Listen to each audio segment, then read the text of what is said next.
नमस्कार। आज हम कुछ दिलचस्प दस्तावेजों पर बात कर रहे हैं जो घर के माहौल मतलब वहाँ की वाइब्स से जुड़े हैं। जी। ये दस्तावेज बताते हैं कि कभी-कभी घर में एक अजीब सी नेगेटिविटी या नकारात्मकता महसूस हो सकती है और ये उसकी पहचान कैसे करें और उससे कैसे निपटे, इस पर कुछ तरीके बताते हैं। बिल्कुल। तो आज हमारी कोशिश यही रहेगी कि इन दस्तावेजों में जो बातें हैं उन्हें समझें, जैसे ये संकेत क्या है, कारण क्या हो सकते हैं और फिर इनसे बचने के उपाय क्या सुझाए गए हैं। हाँ, ये देखना अहम है कि ये दस्तावेज किस तरह की मतलब अदृश्य शक्तियों या ऊर्जाओं की बात कर रहे हैं। सही। जिन्हें वो घर में स्ट्रेस, बीमारी या फिर पैसों की तंगी का एक संभावित कारण मानते हैं।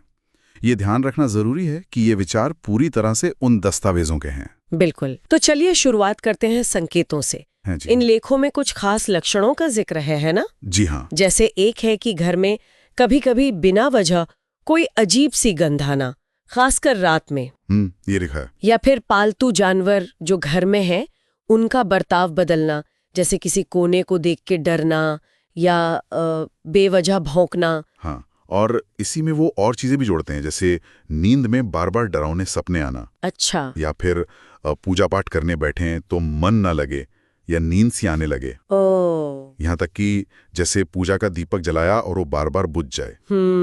घर में छोटी छोटी बातों पर झगड़े बढ़ जाना या किसी न किसी को चोट लगते रहना। हाँ, ये भी सुना है। और बच्चों का भी जिक्र है, जैसे उनका पढ़ाई से एकदम मन हट जाना या उनका व्यवहार थोड़ा अजीब सा हो जाना। मतलब कई सारे संकेत हैं। जी।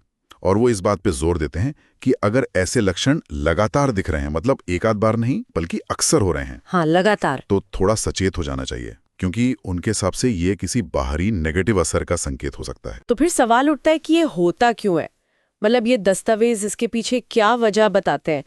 एक बात जो मुझे काफी दिलचस्प लगी वो ये कि ऐसा किसी जानने वाले की ईर्ष्या या जलन से भी हो सकता है। जी, ऐसा संकेत दिया गया है उन दस्तावेजों में कि कोई ऐसा व्यक्ति हो सकता है जिसे घर की खुशहाली, तरक्की पसंद ना आ रही हो। और इसे पहचाने कैसे, क्या इसके भी तरीके बताए हैं? हाँ, कुछ तरीके सुझाए गए हैं, जैसे सपनों में किसी जानने वाले का डरावना चेहरा बार बार देखना। अच्छा। या फिर ऐसा लगना कि किसी ने नाम पुकारा पर आसपास कोई है नहीं। कभी कभी घर में रखी कोई पुरानी चीज अचानक टूट जाए, उसे भी एक संकेत माना गया है। और हाँ, किसी अनुभवी जानकार या पंडित जी से सलाह लेने की बात भी कही गई है। साथ ही वो तामसिक भोजन के प्रसाद से बचने को कहते हैं। और कुंडली में कुछ ग्रहों जैसे राहु, केतु, शनि, उनकी दशा का भी जिक्र है, मतलब ज्योतिष के हिसाब से, कि उनके प्रभाव में ऐसी दिक्कतें बढ़ सकती हैं। समझ गई। तो ये तो हुई संकेत और कारणों की बात। अब आते हैं सबसे जरूरी हिस्से पर, इनसे निपटना कैसे है, उपाय क्या है।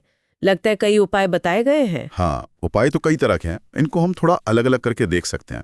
जैसे कुछ उपाय हैं शुद्धिकरण के लिए। शुद्धिकरण? जी, जैसे हफ्ते में 2 बार घर में गोमूत्र का छिड़काव करना, उसे पवित्र माना जाता है इन लेखों में। अच्छा। कुछ हैं सुरक्षा के उपाय, जैसे मेन गेट पर हनुमान जी के सिंदूर से ओम बनाना। हाँ, ये तो कॉमन है काफी। या पीपल या बरगद के पत्ते घर में रखना। और एक बंधन विधि का भी जिक्र है। बंधन विधि वो क्या है? वो एक तरह से घर के चारों ओर एक सुरक्षा कवच बनाने जैसा है।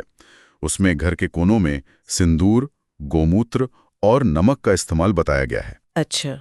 और कुछ उपाय ऐसे भी हैं जो सीधे उस नेगेटिविटी को हटाने या काटने के लिए हैं। वो मिर्च वाला उपाय जो था। सही कहा आपने। कुछ उपाय सीधे असर को हटाने के लिए बताए गए हैं, जैसे 7 साबुत लाल मिर्च लेना। हाँ। उससे सिर के ऊपर से 7 बार घुमाकर फिर आग में डाल देना। खासकर शनि या मंगलवार को करने को कहा गया है। इसी तरह एक नींबू पर 4 लौंग लगाकर एक खास मंत्र है, ओम श्री हनुमते नमः, उसे बोलकर सिर से वार कर चौराहे पर रखने का सुझाव है। ये सब मान्यताएं हैं जो इन दस्तावेजों में मिलती हैं।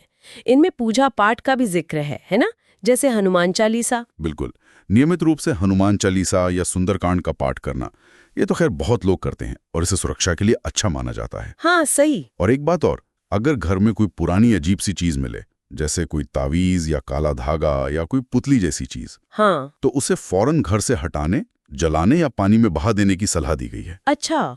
और शंख बजाना, बैर के कांटे रखना, ये भी था शायद। जी हाँ, शंख बजाने से भी कहते हैं कि नेगेटिव एनर्जी दूर होती है। और बेर के कांटे रखना भी तांत्रिक बाधाओं से बचाव के लिए फायदेमंद बताया गया है। एक खास मंत्र का भी जिक्र था, ओम अपसरपंतु, कुछ ऐसा। हाँ, वो मंत्र है, ओम अपसरपंतु ते भूता, ये भूता भूमि संश्रितः, ये भूता विनश्यु त्वम न चमा स्पृशतु कश्चन। ऐसा कहा गया है कि इसे रोज 11 बार जपने से घर से नकारात्मक ऊर्जा बाहर निकलती है। ये इन स्रोतों का दावा है। तो मतलब काफी सारे उपाय हैं, पर इन सब उपायों के साथ साथ मन की स्थिति, मतलब मानसिकता पर भी जोर दिया गया है। हाँ, और ये बहुत जरूरी बात है जो ये दस्तावेज आखिर में कहते हैं कि ऐसी किसी भी सिचुएशन में डरना नहीं है, घबराना नहीं है, बल्कि अपनी आस्था, अपना धर्म, ध्यान, साधना, इन चीजों पर विश्वास रखना है। इसे ही वो असली बचाव का रास्ता बताते हैं। तो इन स्रोतों को देखने पर हमें घर की ऊर्जा, उसके नेगेटिव संकेत, कारण और फिर उनसे निपटने के लिए सुझाए गए कई तरह के उपायों के बारे में काफी जानकारी मिली। ये वाकई सोचने वाली बात है। निश्चित रूप से। और यहाँ एक सवाल मन में आता है कि ये जो मान्यताएं हैं, चाहे वो नेगेटिव एनर्जी की हों या इन उपायों की, इनका किसी व्यक्ति के मनोविज्ञान पर, उसकी मेंटल स्टेट पर और उसके घर के माहौल पर असल में क्या असर पड़ता होगा? हाँ, ये सोचने वाली बात है। ये सिर्फ आस्था का ही मामला है या इसमें ऊर्जा, विश्वास और साइकोलॉजी के बीच कोई गहरा कलेक्शन भी है जिस पर शायद और सोचा जा सकता है? आपका साथ हमें प्रेरणा देता है। वीडियो पसंद आए तो लाइक करें और चैनल को सब्सक्राइब करें ताकि आपकी सुविधा हमारे साथ बनी रहे। धन्यवाद।